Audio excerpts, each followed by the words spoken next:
vamos a hablar del origen del Estado y del Derecho desde la perspectiva materialista, también llamada corriente objetiva o materialismo histórico. ¿Por qué es importante abordar estos estudios para entender las ciencias sociales y particularmente la ciencia jurídica? Bueno, es importante porque aproximándonos por la vía del materialismo histórico, vamos a encontrarnos con planteamientos bastante profundos, un poco controversiales, relacionados con la naturaleza del Estado y también del derecho. Lo primero que vamos a advertir es que para los materialistas, ello nos posibilitará entender el vínculo que existe entre la economía y la superestructura. Esto debido a que el marxismo sostiene que el Estado y el derecho son parte de una superestructura social que se erige sobre una base económica y que en esa superestructura existen instituciones como el Estado y el derecho, las cuales son un reflejo precisamente de las condiciones socioeconómicas. Otro aspecto relevante desde la perspectiva materialista lo constituye la desmitificación de que el Estado y el derecho son neutrales. Para los marxistas, Estado y derecho no son neutrales, sirven a los intereses de una clase económicamente poderosa que detenta los medios de producción y que utiliza ambas instituciones para mantener su posición de privilegio. También para los materialistas revela este abordaje el carácter histórico del derecho y del Estado. El marxismo subraya que el Estado y el derecho no son instituciones eternas, tampoco son necesarias, solo son instrumentos de poder determinadas por un modelo histórico que va a defender propiedad privada y división de clases sociales. A partir de este planteamiento se justifica y se explica que exista una lucha de clases como un motor de cambio. Esto significa que el Estado y el derecho van cambiando de acuerdo al modelo económico que esté imperando en una sociedad determinada. Incluso afirman que son fenómenos cíclicos. Pero este abordaje al final, desde el punto de vista de los objetivistas, plantea que es absolutamente necesario para poder orientar estrategias que transformen a la sociedad. Solo así podemos entender la verdadera naturaleza del Estado, para qué sirve y en determinado momento generar cambios que busquen una mejor sociedad. El origen del Estado está, pues, de acuerdo a estos postulados, en la propiedad privada, naciendo así un organismo que es necesario para proteger estos intereses, los intereses de los propietarios, los derechos de los propietarios, pero que en la realidad el Estado ha garantizado, lamentablemente, solo los intereses de una minoría. O sea que ha sido un instrumento que ha servido a la clase dominante.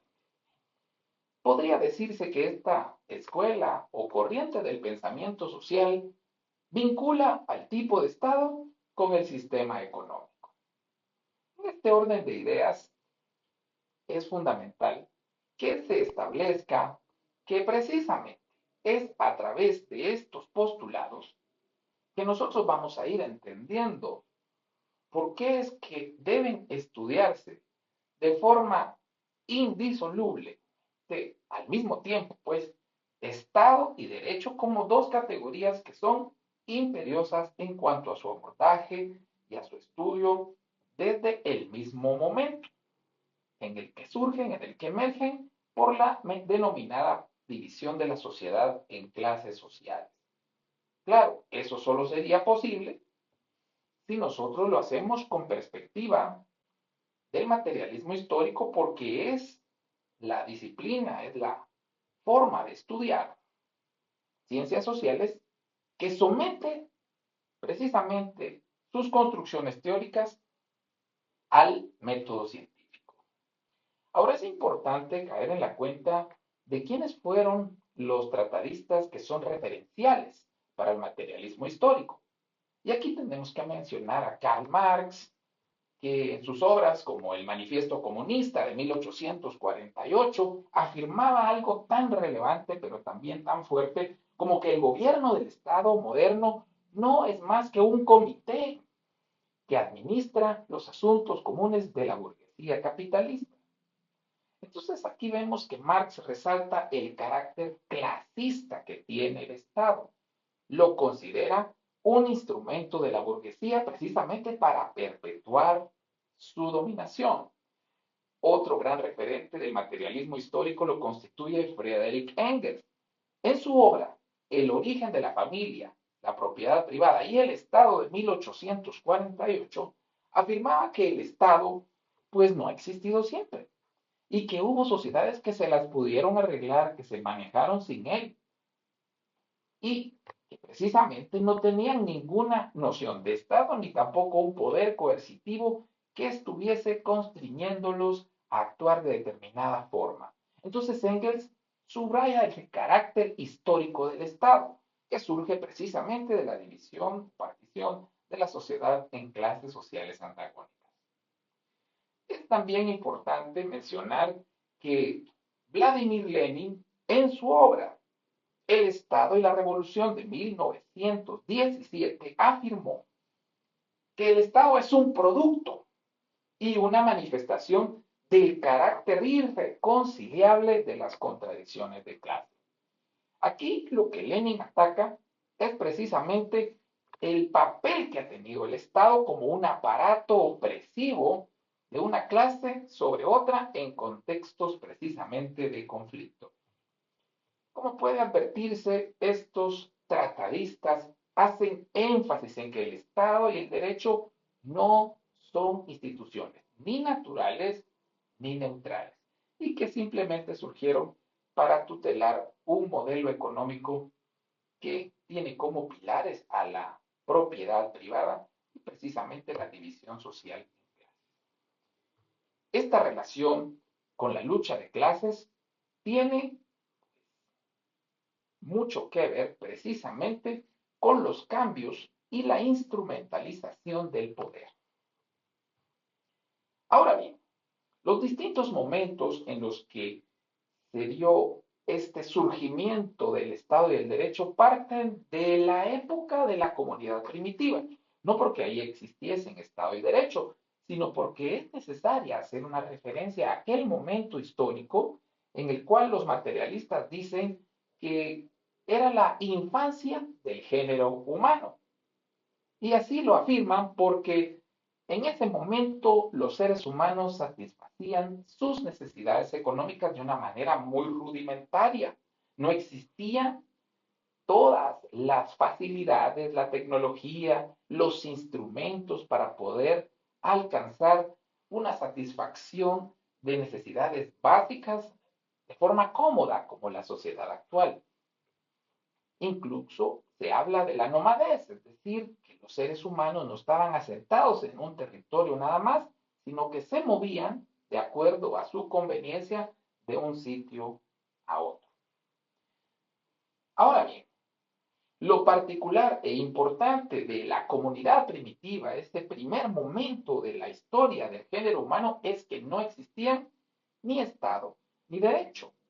Si bien es cierto, en algún momento se advierten algunos atisbos de liderazgo, este obedecía a cuestiones espirituales, de sabiduría, etcétera, y podríamos hablar de que un momento un poco más evolucionado nos lleva al régimen de la comunidad gentilicia, en el cual encontramos personas unidas o vinculados o vinculadas precisamente por lazos consanguíneos. O sea, eran familias, familias grandes, que cuando tenían el liderazgo de una mujer era matriarcado y en otro momento, en el cual pues era un liderazgo masculino, se habla de un patriarcado, pero sin que existiera Estado y sin que existiera derecho. Los materialistas afirman de que fue a partir de las tres grandes divisiones sociales del trabajo que se llega a la división de la sociedad en clases. La primera división social del trabajo sucede a una división natural, que era por el sexo y por la edad. Pero la primera división social del trabajo tiene como aparecimiento, pues, el desarrollo de lo que podríamos llamar un grupo de personas que se dedicaban a la caza y la pesca, y sin embargo también, por otro lado, existían otros que se dedicaban a la agricultura y al pastoreo. Con esto, obviamente, se da un incremento en la productividad que va a facilitar las condiciones de vida de aquellos asentamientos humanos. No existía Estado y no existía derecho tampoco en ese momento. La segunda división social del trabajo es aquella que se identifica con el aparecimiento de los artesanos, aquellas personas que podrían transformar los instrumentos de trabajo, las vasijas, etcétera. También esto tuvo un impacto en la forma en la que se podían satisfacer las necesidades de aquellos conglomerados humanos. La tercera división social del trabajo es aquella que está plenamente identificada con el aparecimiento de los mercaderes, que se trata de un momento histórico de mucha trascendencia, porque a partir de este surgimiento también se advierte un marcado excedente y se da una situación muy particular porque hay personas que a veces ni son productoras ni son consumidoras, pero que sin embargo salen muy beneficiados en estas nuevas condiciones o relaciones productivas porque viabilizaban el trueque, el intercambio. Con todo esto, podemos decir que surge el excedente económico y la comunidad primitiva se apropia de él y lo intercambia.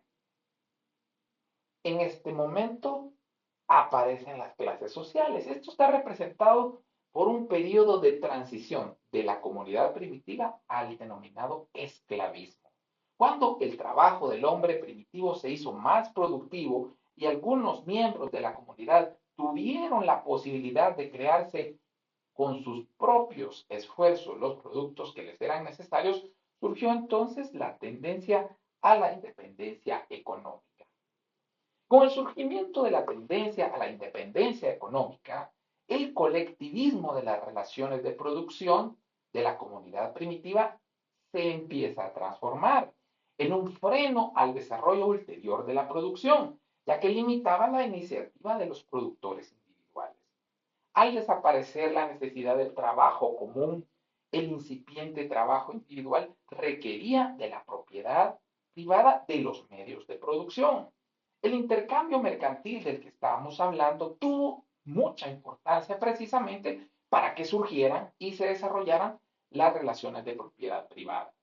Cuando el trueque de mercancías se realizaba entre comunidades y tribus gentilicias, actuaban como representantes de las mismas los ancianos de la gens, por ejemplo, y los jefes de las tribus o clanes, que poco a poco fueron apropiándose de una parte de esa riqueza. Y al desarrollarse la producción y cambiar su carácter, pues en el seno de la gran comunidad familiar maduró y se destacó una nueva célula, la familia individual. Ya no la familia colectiva, la familia grande, en la que estaban varias células familiares, eso quedó superado. Ahora, debido al incremento de la productividad, conjuntamente con el cambio y la propiedad privada, aparece también la esclavitud. Al aparecer el trabajo adicional y el producto adicional, entonces se van generando condiciones para la explotación del hombre por el hombre. Los choques entre tribus originan la esclavitud. Resultaba entonces pues más beneficioso, más conveniente no matar a los prisioneros, como se había estado haciendo, sino más bien se les obliga a trabajar sin remuneración alguna. Los gérmenes de la explotación del hombre por el hombre brotaron, emergieron y desarrollaron, más comúnmente llamado este periodo, el patriarcado. La esclavitud entonces de aquella época fue de corte patriarcal, debido a que el trabajo del esclavo todavía no proporcionaba producto adicional que hubiera permitido al esclavista no participar en el proceso de producción. Pero la base de la producción era el trabajo del esclavo y también de sus familiares, mientras que el trabajo del esclavo desempeñaba un papel auxiliar, pero muy importante para la generación de satisfactores económicos. Así comienza entonces en el curso de la historia la primera división de clases sociales: hombres libres, esclavos, esclavistas y esclavos. Gradualmente se fueron desarrollando relaciones de opresión y de explotación. Aquí entonces podemos concluir con que se da la desintegración de la comunidad primitiva, ya que pues es un periodo histórico que media entre pues, el, digamos, la infancia del género humano y el esclavismo, pues caracterizada por esa denominada división de clases sociales y obviamente el aparecimiento de la propiedad privada.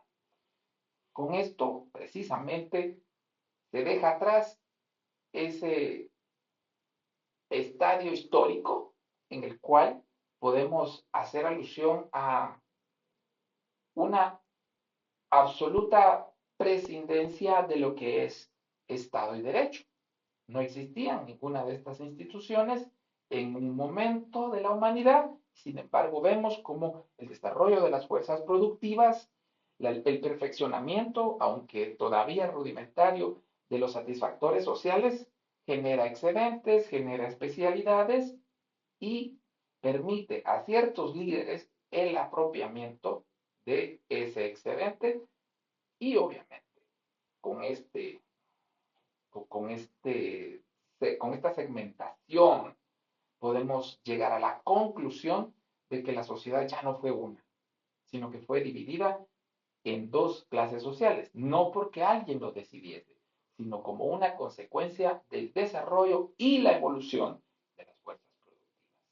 Es así como los materialistas justifican el origen del Estado y del Derecho a tenor de los muchos, realmente muchísimos eh, textos, referentes doctrinales y de investigación que a lo largo de los años han utilizado precisamente este enfoque para explicar la naturaleza y esencia de estas dos instituciones. Lo más importante que debemos recordar de este tema es la configuración del concepto de Estado y de derecho de acuerdo a esta perspectiva, porque precisamente considera que ambas instituciones son instrumentos de dominación que luego, con el transcurrir de los modelos económicos, van a ir acompañando precisamente a la clase poderosa de cada uno de ellos, al esclavista, al señor feudal, al capitalista o burgués.